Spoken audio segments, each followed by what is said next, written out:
सो चलो लास्ट हमने पढ़ा था issue of shares to vendors, consideration other than cash का टॉपिक, उसी को कंटिन्यू करते हैं और आज हमारा ये चैप्टर कंपनी अकाउंट शेयर्स पूरी तरह से हो जाएगा समाप्त। चलिए, सो आई टोल्ड एवरीबडी कि there are three compositions.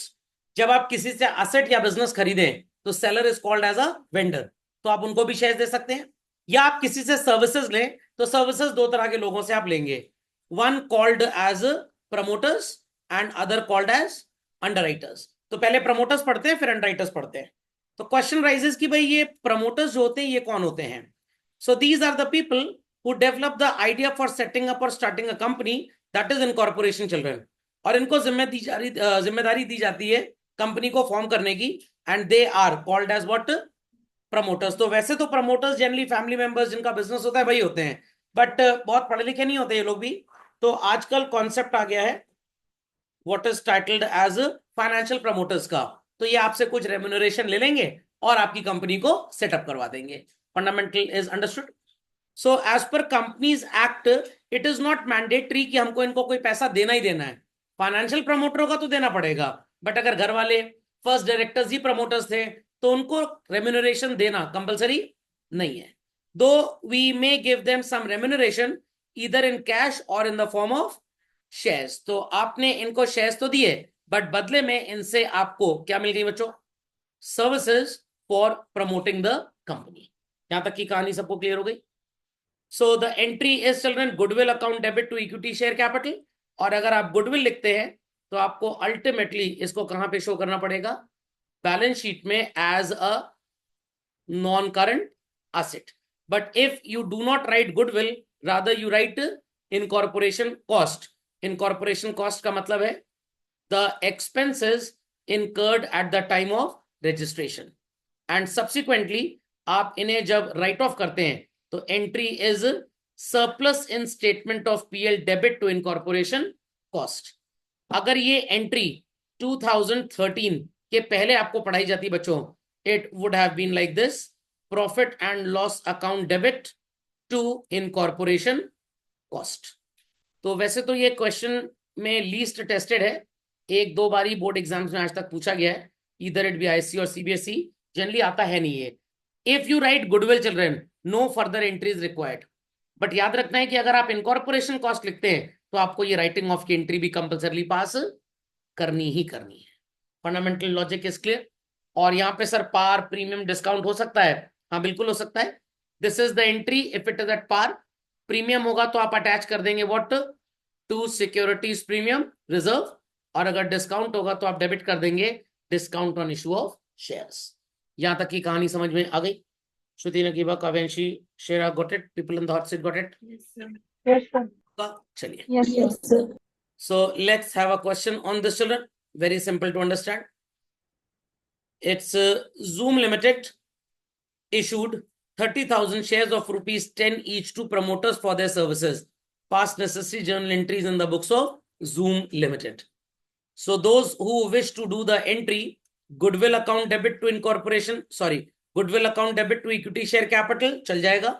But those who wish to do the entry, incorporation cost account debit to equity share capital, then compulsorily आपको एक entry और करनी पड़ेगी. And what is that, children? Surplus in statement of PL debit to incorporation cost. सब लोगों को बात समझ में आ गई? चलिए, लेट्स प्रोसीड विद दिस। तो हम गुडविल वाली एंट्री कर लेते हैं। Sounds to be bit easy. क्या होगी एंट्री बच्चों? चलिए तो लिख लें सब लोग झटपट fast. It is goodwill account debit. कितने शेयर्स दे रहे हैं बच्चों हम लोग? 30,000। और एक शेयर कितने रुपीस का है? 10 रुपी का। So it will be how much?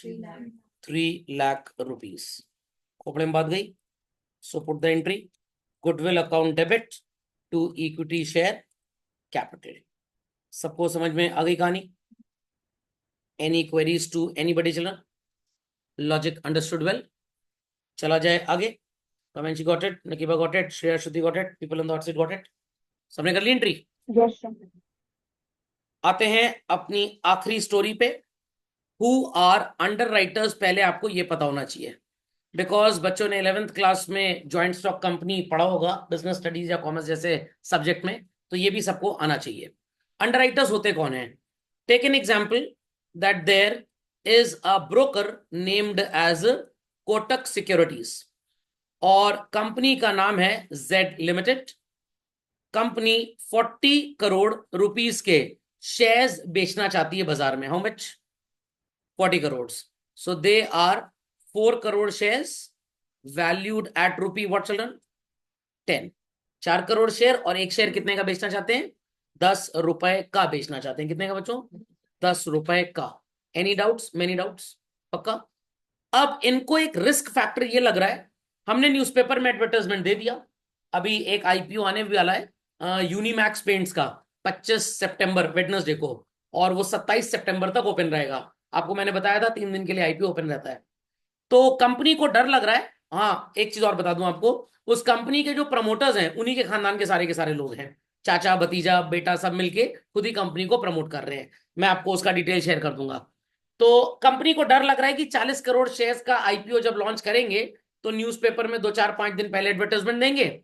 3 दिन 25 सितंबर, 26 सितंबर, 27 सितंबर, वेंसडे थर्सडे फ्राइडे, तीनों दिन जब आईपीओ चल रहा होगा लोग अप्लाई करें तो तीनों दिन एडवर्टाइजमेंट देना पड़ेगा लोगों को ज्यादा से ज्यादा इंफॉर्मेशन पब्लिसिटी के लिए। तो फुल पेज का एडवर्टाइजमेंट इकोनॉमिक टाइम्स न्यूज़पेपर में अगर एक दिन के लिए आप देते हैं बच्चों, क्या 2 4 हज़ार रुपए लगे? नो। इतने छोटे से एडवर्टाइजमेंट के लिए तो 20 25 हज़ार रुपए लग जाते हैं। एक बार एक बच्चे ने बोला था सर उसमें छप जाते हैं तो 300 रुपए में छप जाएगा। मैंने किस में छपा दें? सर वो शोक संदेश वाले में, वहां थोड़ा सस्ते में छपता है ऐड। अरे शोक संदेश वाले में नहीं छप सकता, आपको पूरा फुल पेज एडवर्टाइजमेंट देना पड़ता है। एक एडवर्टाइजमेंट का कॉस्ट ऑल इंडिया कम से कम 5 7 करोड़ रुपए होता है चिल्ड्रन। सोचिए 5 7 करोड़ रुपए। ये न्यूज़पेपर्स भी बड़े महंगे होते हैं और कोई एक न्यूज़पेपर में ऐड आएगा नहीं, 5 6 फाइनेंशियल न्यूज़पेपर है उसमें ऐड देना पड़ेगा आपको। तो 20 25 करोड़ तो एडवर्टाइजमेंट में ऐसे लग गया। उसके बाद यूट्यूब प्रमोशन, अभी इंस्टाग्राम वगैरह पे प्रमोशन इनका स्टार्ट हुआ नहीं है, कुछ दिन में वो भी हो जाएगा, प्लस दूसरे तरीके से प्रमोट करना। तो कम से कम 40 करोड़ रुपए लेने में एटलीस्ट मिनिमम मान के चलिए 1 करोड़ 2 करोड़ रुपए तो खर्च हो ही जाएगा अगर फुल पेज एडवर्टाइजमेंट ना दिया जाए तब भी। कंपनी को डर है कि अगर 40 करोड़ रुपए के शेयर्स बेचकर हमको पैसा चाहिए और पब्लिक अप्लाई करती है सिर्फ 30 करोड़ के लिए, कितना? 30 करोड़। तो आप मुझे बच्चों बताएं व्हाट इज 90% ऑफ 40 करोड़? 36। और 30 करोड़ शेयर्स के लिए लोगों ने एप्लीकेशन फाइल किया, तो it is less than 90%। Minimum subscription ही पूरा नहीं हो पा रहा है, कंपनी को पूरे पैसे लौटाने पड़ेंगे। ये बात मैंने आपको बताई थी, 8 दिन के अंदर पूरा पैसा लौट जाना चाहिए as per latest companies act. और अगर नहीं लौटा तो 15% के रेट से आपको इंटरेस्ट वापस देना पड़ेगा, और वो डायरेक्टर्स अपनी जेब से भरेंगे, कंपनी के फंड से पैसा नहीं ले सकते। तो कंपनी की सबसे पहली प्रॉब्लम ये कि मिनिमम सब्सक्रिप्शन पूरा ना हो। या मान लीजिए 40 करोड़ में 38 करोड़ का सब्सक्रिप्शन आ भी गया तो स्टिल कितने रुपए के शेयर्स नहीं खरीदे गए? 2 करोड़। तो कंपनी को किसी ने बताया कि भाई कोटक सिक्योरिटीज वालों के पास पहुंच जाइए, ये इतना ल्यूक्रेटिव एडवर्टाइजमेंट देते हैं कि जिसको शेयर नहीं भी खरीदना होता पक्का खरीद लेते हैं। हमने कहा भाई ये तो अच्छी बात है। तो हमने कोटक सिक्योरिटीज को बोला कि भाई आप हमारा शेयर बिकवाइए और जिम्मेदारी ले लीजिए कि सारे शेयर आप बिकवाएंगे। कोटक सिक्योरिटीज कहेगा ठीक है, मैं 3% कमीशन आपसे चार्ज करूंगा। कितनी? 3%। सर आपने 3 ही क्यों लिया? You could have taken 1% 2%। Securities and exchange board of India ने बच्चों अंडर राइटर का कमीशन फिक्स किया हुआ है। एक बार मैं देख लूंगा कोई चेंज तो नहीं आया, वैसे जो मेरी लास्ट जानकारी थी अकॉर्डिंग टू दैट आप 3% से ज्यादा का कमीशन अंडर राइटर को नहीं दे सकते, और जितने आपके मैनेजिंग डायरेक्टर वगैरह हैं 11% ऑफ द नेट प्रॉफिट से ज्यादा उनको रेम्युनरेशन नहीं दे सकते हैं। पब्लिक कंपनी का रूल है। तो कोटक वाले कह रहे हैं ठीक है, 40 करोड़ का आपका आईपीओ है, 3% हो गया 1 करोड़ 20 लाख, हमको आप 1 करोड़ 20 लाख रुपए दे दीजिए, हम आपके शेयर बिकवा देंगे। और जितने शेयर नहीं बिके वी टेक द गारंटी कि हम उसको अपनी जेब से पैसा लगा के खरीदेंगे। तो यू आर वेरी श्योर कि भाई आपका 40 करोड़ तो बाजार से मिलना पक्का हो गया है। कभी कभी ब्रोकर ऐसा भी बोलता है भाई मैं 80% शेयर्स की गारंटी लूंगा, उससे ऊपर नहीं लूंगा। तो कंपनी उस केस में 2 3 अंडर राइटर्स को पकड़ लेती है कि भैया तुम इतनी जिम्मेदारी ले लो, तुम इतनी जिम्मेदारी, तुम इतनी जिम्मेदारी। Fundamental is understood well children. And सबसे बड़ी बात, जो कंपनी के प्रमोटर्स होते हैं दे देमसेल्फ, कंपनी के अंडर राइटर्स, कंपनी के बैंकर्स, प्रोस्पेक्टस डिजाइन करने वाले जो ऑर्गेनाइजेशन हैं, इनको भी कुछ मिनिमम सब्सक्रिप्शन करना पड़ता है। इनको भी कुछ मिनिमम शेयर्स खरीद के अपने पास रखने पड़ते हैं और उस पर 3 साल का बच्चों लॉक इन है। आपने तो कंपनी की वाहवाही कर दी मार्केट में, कंपनी को बहुत अप्लॉस किया आपने, लोग बेचारे सीधे साधे जनता आपकी बातों में फंस के बेवकूफ बन के शेयर्स खरीद ली और आप कट लिए साइड से। तो सेबी बोलता है कि भाई जो लोग कंपनी के शेयर्स इशू करने में इन्वॉल्व हैं, कंपनी के बैंकर्स, कंपनी के अंडरराइटर्स, इवन ब्रोकर्स अगर कोई इन्वॉल्व और भी हैं, तो उनको मिनिमम परसेंटेज 1-2% शेयर खरीदना ही खरीदना है और 3 साल का लॉक इन है कि आप भाग नहीं सकते। तो पहले आप अपनी सॉल्वेंसी दिखाइए, आप अपनी फेथफुलनेस दिखाइए, तब पब्लिक को आप शेयर बेचिए। Are people getting these points clear? खैर ये सब तो आउट ऑफ द सिलेबस की बातें थी। तो अंडर राइटर को अगर आपने पकड़ लिया तो आपको कोई अंडर सब्सक्रिप्शन की तो जरूरत होगी नहीं, मतलब ऐसा कभी फंसेगा ही नहीं मामला।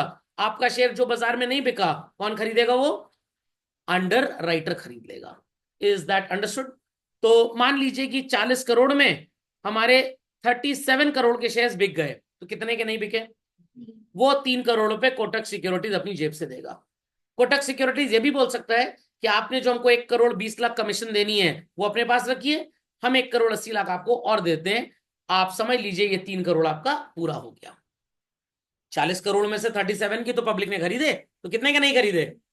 3 करोड़। तो 3 करोड़ रुपए कौन लगाएगा अपनी जेब से? कोटक वाले। हमने कोटक वालों को कमीशन भी तो देनी है इस काम की। कमीशन है हमारी 1 करोड़ 20 लाख और इनसे हमको लेना है 3 करोड़। तो ये कहेंगे भाई 1 20 तो अपना वाला आप अपने पास रख लीजिए, हम आपको 1 करोड़ 80 लाख और देते हैं। नहीं समझे बात को? खोपड़े में बात गई। Understood this? तो खैर हम इन सब चीजों की बात नहीं करेंगे, हमको सिर्फ मतलब इससे है कि जब भी जेड लिमिटेड कोटक सिक्योरिटीज को कमीशन के नाम पे शेयर्स देगा या कैश देगा तो उसकी अकाउंटिंग कैसे होगी। Fundamental logic is clear? तो ये जो 3% हम इनको देंगे चल रहे हैं, it is known as what? Commission. जो हमारी ज्वाइंट स्टॉक कंपनी के लिए क्या है बच्चों? Expense. As per the rule of nominal account हम एक्सपेंस को हमेशा क्या करते हैं बच्चों? Debit. So rule is debit all expenses. और जब तक अंडर राइटर को आप पैसा दे नहीं देते, he stands to act as your creditor. Creditor belongs to the category of liability, and when liability increases, modern rule says what? Credit करेंगे, डेबिट करेंगे, हवन करेंगे, क्रेडिट। तो first and foremost commission due की एंट्री क्या pass करेंगे बच्चों हम लोग? Under writing commission account debit to under writer. 11th class में आउटस्टैंडिंग कमीशन की एंट्री क्या पढ़ते थे? Commission account debit to outstanding commission. तो आउटस्टैंडिंग कमीशन की जगह पे आप क्या लिख रहे हैं? Under writer. समझ गए बात को? देर आफ्टर हम अंडर राइटर को हो सकता है कुछ कैश पे कर दे, तो in that case underwriter को जब कैश मिला बच्चों, he will act as what? Receiver. And bank से मनी जा रहा है, bank will act as what? Giver. तो एंट्री क्या बन जाएगी कैश पे करने की इनको? Underwriters account debit to bank. यहां तक कोई डाउट किसी को? कवेंशी got it, Nakiba got it, Shreya Shruti got it? Mic को लोग अनम्यूट कर लें ताकि कम्युनिकेशन क्विक एंड फास्ट हो जाए भाई। People understood this? People understood this? गूंगे बहरों को छोड़कर जिनके मुंह में किसी ने लाठी अड़ी उछेड़ दी है, उनको छोड़ के बाकी बोल सकते हैं। समझ गए? चलिए। कुछ तो एकदम सट्टा गए हैं और उनको अपने दादाजी और फूफा जी की याद आ रही, बुढ़ा गए एकदम से और मुंह में आवाज ही नहीं है। चलिए। Then children will be issuing them what? Shares. तो अगेन अंडर राइटर्स को शेयर्स मिल रहे हैं, तो they are acting as receiver और they are acting as giver. Children receiver, हम उन्हें शेयर्स दे रहे हैं, तो capital is increasing. When capital increases we credit it और we debit it? We credit it. If shares are given to them at a premium, it's a gain. If they are offered at discount, it's a loss. Again I am saying children, ये discount वाला concept debentures में काम ज्यादा आएगा, shares में ये उतना काम का नहीं है आपके लिए, बट पढ़ लीजिए, कोई टेंशन की बात नहीं है। एंट्री समझ गए? प्रीमियम का और डिस्काउंट का calculation everybody remembers what we did at the time of vendor. Children ditto same calculation होगा। Amount due will be divided by 100 plus rate in case of premium and 100 minus rate in case of discount. If we multiply it by 100, we'll get share capital, and if we multiply it by rate, we'll get premium or discount as the case may be. समझे बात को भाई? समझ गए बात को? चलिए, let's have a question on this. It says meeting limited agreed to pay remuneration of rupees 2 lakh to underwriters. It issued shares of the face value of rupees 10 each at par, premium and discount. तो सबसे पहले commission due की entry बच्चों हम लोग क्या लिखेंगे? Do let me know. commission account debit to underwriters. Very good. So put the entry. Underwriting, not underwriters commission. Underwriting commission account debit to underwriters account. The value is 2 lakh. Very good. Then we are giving shares at par. To whom are we giving the shares? Right. Underwriters. So underwriters act as receiver or giver? Receiver. Personal account rule says what for the receiver? Debit the receiver. To equity share capital. Is it a very great rocket science to understand? गूंगे बहनों को छोड़ के बाकी बता सकते हैं भाई. चलिए, next, issue at premium. What will be the journal entry, children? Underwriters account debit. चलिए, to equity share capital account. To securities premium reserve. By default, how much we'll be putting in underwriter, children? 2 lakh. Now in case of premium, we'll be dividing 2 lakh by what value, children? 125. 100 से आप इसे multiply कर दीजिए. 25 4 जा 25, 5 जा, correct चलो, 5 1 जा 5 4 जा 20. 1,60,000 would be coming in share capital and premium में 40. आप कैलकुलेट करना चाहते हैं प्रीमियम को, तो divide 2 lakh by 125 and multiply by 25. So 25 1 जा 25, 5 जा 5 1 जा 5 4 जा 20. Understood this? चलिए, डिस्काउंट के लिए एंट्री यहीं पे लिख लेते हैं. The entry would B, children, underwriters account debit, discount on issue of shares account debit, to what? To equity share capital. So in underwriters we'll be putting 2 lakh. Let's understand the calculation. 2 lakh divided by 80 into 100. So 0 0 got cancelled.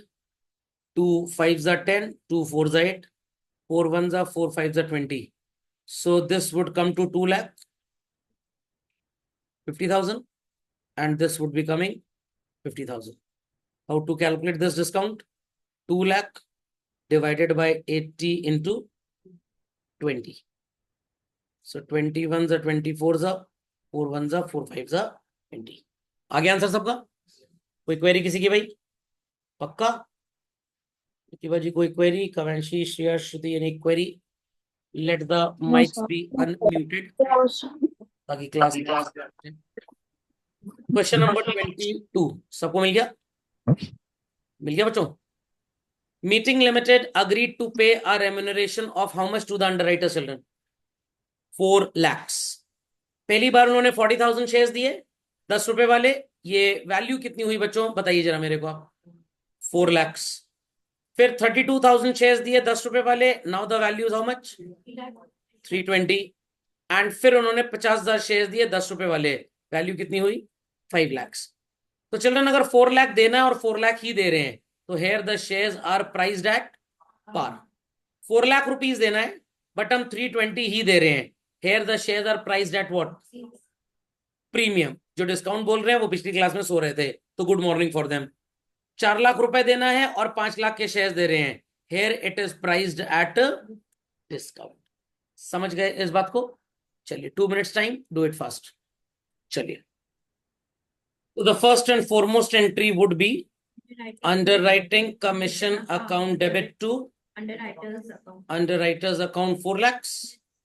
In case of par, the entry would be underwriters account debit to equity share capital 4 lakhs. Correct, children? Yes, sir. Then here and after it is underwriters account debit to equity share capital to securities premium reserve. अब यहाँ पे आप गलती कर सकते हैं and you may not be able to understand कि कहाँ पे पार है, कहाँ पे प्रीमियम, कहाँ पे डिस्काउंट. तो कंपेयर कर लीजिए. अंडर राइटर्स में एनी हाउ आपको 4 लाख ही डेबिट करना है. शेयर कैपिटल की ये वैल्यूज आपको दी हुई है बच्चों. तो शेयर कैपिटल में क्रेडिट जो वैल्यू हो रही है दैट इज ओनली 3,20,000. तो डेफिनेटली शॉर्टेज किस साइड पे नजर आ रहा है आपको? क्रेडिट पे. तो क्रेडिट पे डिस्काउंट तो हो नहीं सकता. डेफिनेटली क्या होगा? प्रीमियम ही होगा. Okay. Similarly here it is underwriters account debit. मान लीजिए आपको नहीं समझ में आ रहा क्या लिखना है, तो भाई एनी हाउ अंडरराइटर्स में तो 4 लाख ही जाएगा. इक्विटी शेयर कैपिटल में 5 lakh. Which side sounds short children? Debit side. तो भाई डेबिट में डिस्काउंट ही आ सकता है, प्रीमियम तो कभी आएगा ही नहीं. सबको ये बात समझ में आ गई? चलिए झटपट चिल्ड्रन होमवर्क मार्क कर लीजिए. तो इसी के साथ आपका पूरा चैप्टर होता है कंप्लीट. एक थ्योरी का छोटा सा टॉपिक है employ stock option plan. Theory में सीबीएसई उसको टेस्ट करता है कभी कभी, प्रैक्टिकली कभी टेस्ट होता नहीं है. उसके अलावा हमने लगभग सब इसको पढ़ लिया. मार्क कर लीजिए बच्चों टीएसजी वाले सेट में होमवर्क. क्वेश्चन नंबर 28 सबको नजर आ रहा होगा. 28 मिल गया बच्चों? From question number 28 till question number 39 issue of shares for consideration other than cash के क्वेश्चंस हैं. काफी क्वेश्चंस तो हमने सॉल्व किए हैं क्लास में, भाई आपको मिल जाएंगे. Logic understood well. बस एक चीज आपको नई बता देता हूं. मेनी अ टाइम्स क्वेश्चन कहेगा payment is done by acceptance of a bill. I repeat, by acceptance of a bill. तो जब हम बिल ड्रॉ करते हैं किसी के ऊपर बच्चों, तो हम बिल रिसीवेबल को डेबिट करते हैं, और जब हम बिल एक्सेप्ट करते हैं तो हम बिल्स पेबल को क्या करते हैं? क्रेडिट. तो आप जैसे एंट्री करते हैं vendors account debit to bank, vendors account debit to share capital, underwriter to bank, underwriter to share capital.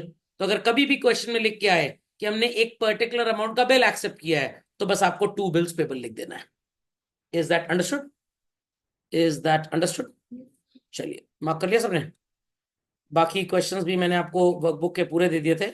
अब आप सारे क्वेश्चंस कर सकते हैं बच्चों. आ जाइए डीके गोयल वाले सेट में. क्वेश्चन नंबर कहां तक कर चुके थे भाई हम लोग? हाँ मार्क करिए चलन. क्वेश्चन नंबर 7 भावना लिमिटेड से लेकर टिल क्वेश्चन नंबर 11. 7, 8, 9, 10, 11 4 क्वेश्चन है. समझ में आ गया? तो इसी के साथ आपके इस चैप्टर का होता है राम राम.